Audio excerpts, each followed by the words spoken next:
नमस्कार. आजचा विषय आहे राजविद्या राजगुह्य योग.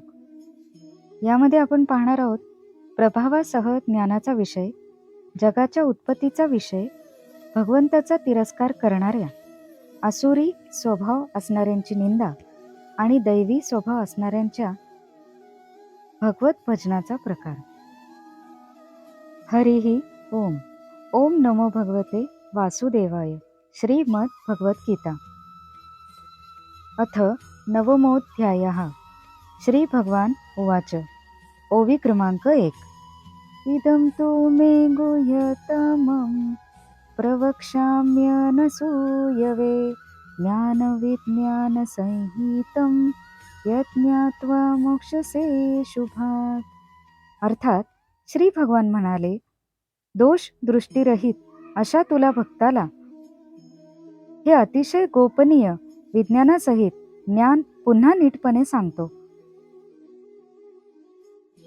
ते जाणल्याने तू दुःखरूप संसारापासून मुक्त होशील. ओवी क्रमांक 2. राजविद्या राजगुह्यं पवित्रमिदमुत्तमं प्रत्यक्षावगमं धर्म्यं सुसुखं कर्तुमव्ययम्. अर्थात हे विज्ञानासहित ज्ञान सर्व विद्यांचा राजा, सर्व गुप्त गोष्टींचा राजा, अतिशय पवित्र, अतिशय उत्तम, प्रत्यक्ष फळ देणारे, धर्मयुक्त, साधन करण्यास फार सोपे आणि अविनाशी आहे. ओवी क्रमांक 3. अश्रद्धानः पुरुषा धर्मस्यास्य परन्तप अप्राप्य मां निवर्तन्ते मृत्यू संसारवर्त्मनि. अर्थात हे परंतपा, या वर सांगितलेल्या धर्मावर श्रद्धा नसलेले पुरुष मला प्राप्त न होता मृत्यूरूप संसार चक्रात फिरत राहतात. ओवी क्रमांक 4. मया ततमिदं सर्वं जगद्व्यक्तमूर्तिना मत्स्थानी सर्वभूतानि न चाहं तेष्वस्थिता.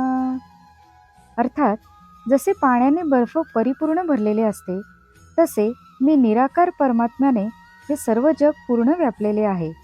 तसेच सर्व भूते माझ्यामध्ये संकल्पाच्या आधारावर राहिलेली आहेत, पण वास्तविक मी त्यांच्यामध्ये राहिलेलो नाही. ओवी क्रमांक 5. न च मस्थानि भूतानि पश्य मे योगमैश्वरं भूतभृन्न च भूतस्थो ममात्मा भूतभावना.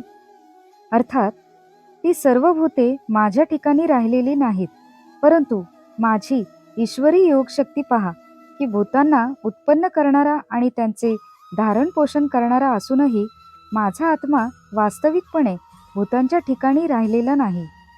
ओवी क्रमांक 6. यथाकाश स्थितो नित्यं वायुः सर्वगो महान् तथा सर्वाणि भूतानि मत्स्यानित्युपधारय. अर्थात जसा आकाशापासून उत्पन्न होऊन सर्वत्र फिरणारा महान वायू नेहमी आकाशातच राहतो, त्याचप्रमाणे माझ्या संकल्पाने उत्पन्न झाल्यामुळे सर्व भूते माझ्यात राहतात असे समज. ओवी क्रमांक 7.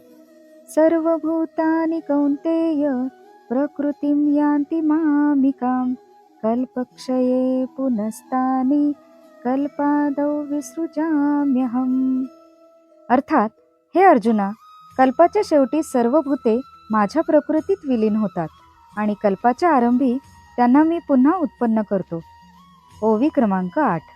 प्रकृतीं स्वामवष्टभ्य विसृजामि पुनः पुनः भूतग्राममिमं कृत्स्नं वशं प्रकृते वर्षात्. अर्थात आपल्या मायेचा अंगीकार करून प्रकृतीच्या ताब्यात असल्यामुळे पराधीन झालेल्या या सर्व भूत समुदायाला मी वारंवार त्यांच्या कर्मानुसार उत्पन्न करतो. ओवी क्रमांक 9.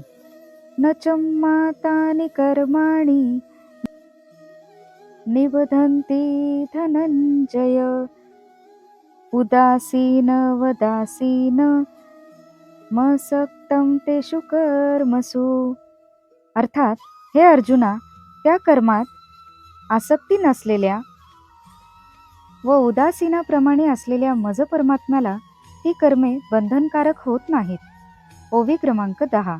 मयाध्यक्षेण प्रकृती सुयते सचराचरं हेतुनानेन कौन्तेय जगद्विपरिवर्तते. अर्थात, हे अर्जुना, माझ्या अधिष्ठानामुळे प्रकृती चराचरासह सर्व जग निर्माण करते. याच कारणाने हे संसार चक्र फिरत आहे. ओवी क्रमांक 11. अवजानन्ति मामूढा मानुषीं तनुमाश्रितं परं भावं जानन्तो मम भूतमहेश्वरम्. अर्थात, माझ्या परम भावाला न जाणणारे मूर्ख लोक मनुष्य शरीर धारण करणाऱ्या मला, सर्व भूतांच्या महान ईश्वराला तुच्छ समजतात. अर्थात, आपल्या योगमायेने जगाच्या उद्धारासाठी मनुष्य रूपात वावरणाऱ्या मला, परमेश्वराला, सामान्य मनुष्य समजतात. ओवी क्रमांक 12. मोक्षाशा मोक्षकर्मणो मोक्षज्ञानाविचेतसा राक्षसीमासुरीं चैव प्रकृतीं मोहिनीं श्रिता. अर्थात, ज्यांची आशा व्यर्थ, कर्मे निरर्थक आणि ज्ञान फुकट असे विक्षिप्त चित्त असलेले अज्ञानी लोक राक्षसी, असुरी आणि मोहिनी प्रकृतीचाच आश्रय करून राहतात. ओवी क्रमांक 13. महात्मानस्तु मां पार्थ देवीं प्रकृतिमाश्रिता भजन्त्यनन्यमनसो ज्ञात्वा भूतादिमव्ययम्. अर्थात, परंतु हे कुंतीपुत्रा, दैवी प्रकृतीचा आश्रय घेतलेले महात्मे मला सर्व भूतांचे सनातन कारण आणि अविनाशी अक्षर स्वरूप जाणून अनन्य चित्ताने युक्त होऊन निरंतर भजतात. ओवी क्रमांक 14. सततं कीर्तयन्तो मां यतन्तश्च दृढवतः नमस्यन्तश्च मां भक्त्या नित्ययुक्ता उपासते. अर्थात, ते दृढ निश्चयी भक्त निरर्थक माझ्या नावाचे व गुणांचे कीर्तन करीत माझ्या प्राप्तीसाठी प्रयत्न करीत असतात. तसेच वारंवार मला प्रणाम करीत नेहमी माझ्या ध्यानात मग्न होऊन अनन्य प्रेमाने माझी उपासना करतात. ओवी क्रमांक 15. ज्ञानयज्ञेन चाप्यन्ने यजन्तो मामुपासते एकत्वेन पृथक्त्वेन बहुधा विश्वतो मुखम्. अर्थात, दुसरे काही ज्ञानयोगी मज निर्गुण निराकार ब्रह्माची ज्ञानयोगाने अभेद भावाने पूजा करीतही माझी उपासना करतात आणि दुसरे काही अनेक रूपांनी असलेल्या मज विराट स्वरूप परमेश्वराची नाना प्रकारांनी उपासना करतात. पुढील ओळींमध्ये आपण पाहणार आहोत सर्वात्म रूपाने प्रभावयुक्त भगवंताच्या स्वरूपाचे वर्णन, सकाम व निष्काम उपासनेचे फळ, तसेच निष्काम भगवत भक्तीचा महिमा. ओवी क्रमांक 16. अहं क्रतुरहं यज्ञ स्वदाहमहमौषधम् मंत्रोऽहं हमेवाचं हमग्निरहं हुतम्. अर्थात, श्रोतयज्ञ मी आहे, स्मार्तयज्ञ मी आहे, पितृयज्ञ मी आहे, वनस्पती, अन्न व औषधी मी आहे, मंत्र मी आहे, तूप मी आहे, अग्नी मी आहे आणि हवनाची क्रियाही मीच आहे. ओवी क्रमांक 17. पिताहमस्य जगतो माता धाता पितामह वेद्यं पवित्रमोंकार ऋक्स्वाम यजुरेव च. अर्थात, या जगाला धारण करणारा व कर्मफल देणारा आई वडील, आजोबा, जाणण्याजोगा पवित्र ओंकार, तसेच ऋग्वेद, सामवेद आणि यजुर्वेदही मीच आहे. ओवी क्रमांक 18. गतिर्भर्ता प्रभू साक्षी, निवास शरणं सुहृत्, प्रभवः प्रलयस्थानं, निधानं बीजमव्ययम्. अर्थात प्राप्त होण्याजोगी परमधाम, भरण पोषण करणारा, सर्वांचा स्वामी, शुभाशुभ पाहणारा, सर्वांचे निवासस्थान, शरण जाण्यायोगा, प्रत्युपकाराची इच्छा न करता हित करणारा, सर्वांची उत्पत्ती प्रलयाचे कारण, स्थितीला आधार, निधान आणि अविनाशी कारणही मीच आहे. ओवी क्रमांक 19. तपाम्यहमहं वर्षं, निगृह्णाम्युत्सृजामि च, अमृतं चैव मृत्युश्च सत्सच्चाहमर्जुन. अर्थात मीच सूर्याच्या रूपाने उष्णता देतो, पाणी आकर्षून घेतो व त्याचा वर्षाव करतो. हे अर्जुना, मीच अमृत आणि मृत्यू आहे, आणि सत व असतही मीच आहे. ओवी क्रमांक 20. त्रैविद्यमां सोमपापूत पापा, यज्ञेरिष्टा स्वर्गतिं प्रार्थयन्ते, ते पुण्यमासाद्य सुरेंद्रलोक, मंश्रन्ति दिव्यान् दिवि देवभोगान्. अर्थात तिन्ही वेदात सांगितलेले सकाम कर्मे करणारे, सोमरस पिणारे, पापमुक्त लोक माझी यज्ञाने पूजा करून स्वर्गप्राप्तीची इच्छा करतात. ते पुरुष आपल्या पुण्याचे फळ असणाऱ्या स्वर्गलोकाला जाऊन स्वर्गात देवांचे भोग भोगतात. ओवी क्रमांक 21. ते तं भुक्त्वा स्वर्गलोकं विशालं, क्षीणे पुण्ये मर्त्यलोकं विशन्ति, एवं त्रयी धर्मं मनुप्रपन्ना, गतागतं कामकामा लभन्ते. अर्थात ते त्या विशाल स्वर्गलोकाचा उपभोग घेऊन पुण्याई संपल्यावर मृत्यूलोकात येतात. अशा रीतीने स्वर्गप्राप्तीचे साधन असणाऱ्या तिन्ही वेदात सांगितलेल्या सकाम कर्माचे अनुष्ठान करून भोगांची इच्छा करणारे पुरुष वारंवार ये जा करीत असतात. अर्थात पुण्याच्या जोरावर स्वर्गात जातात आणि पुण्य संपल्यावर मृत्यूलोकात येतात. ओवी क्रमांक 22. अनन्याश्चिंतयन्तो मां, ये जना पर्युपासते, तेषां नित्याभियुक्तानां योगक्षेमं वहाम्यहम्. अर्थात जे अनन्य प्रेमी भक्त मज परमेश्वराला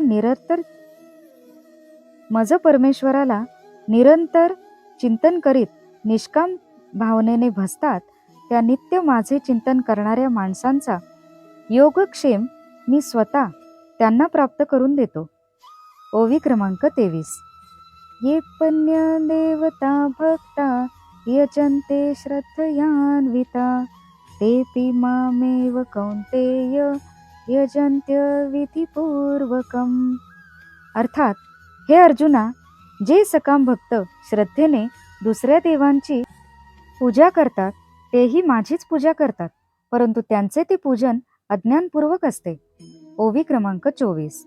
अहं हि सर्व यज्ञानां भोक्ता च प्रभुरेव च, न तु मामभिजानन्ति तत्त्वेनातश्चवन्ति ते. अर्थात कारण सर्व यज्ञांचा भोक्ता आणि स्वामीही मीच आहे, पण ते मला परमेश्वराला तत्वतः जाणत नाहीत, म्हणून पुनर्जन्म घेतात. ओवी क्रमांक 25. यान्ति देवव्रता देवान्, पितॄन्यान्ति पितृवता, भूतानि याति भूते च, यान्ति मद्याजिनोऽपि माम्. अर्थात देवांची पूजा करणारे देवांना मिळतात, पितरांची पूजा करणारे पितरांना जाऊन मिळतात, भूतांची पूजा करणारे भूतांना प्राप्त होतात, आणि माझी पूजा करणारे भक्त मला येऊन मिळतात. त्यामुळे माझ्या भक्तांना पुनर्जन्म नाही. ओवी क्रमांक 26. पत्रं पुष्पं फलं तोयं यो मे भक्त्या प्रयच्छति तदहं भक्त्युपहृतं श्रामी प्रयतात्मना.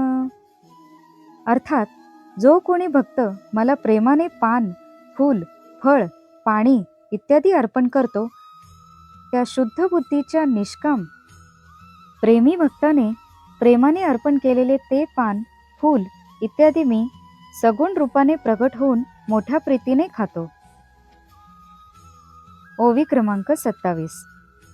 यत्करोषि यज्ञश्नासि यजुहोषि तदासि यत्तपस्यसि कौन्तेय यत्कुरुष्व मदर्पणम्.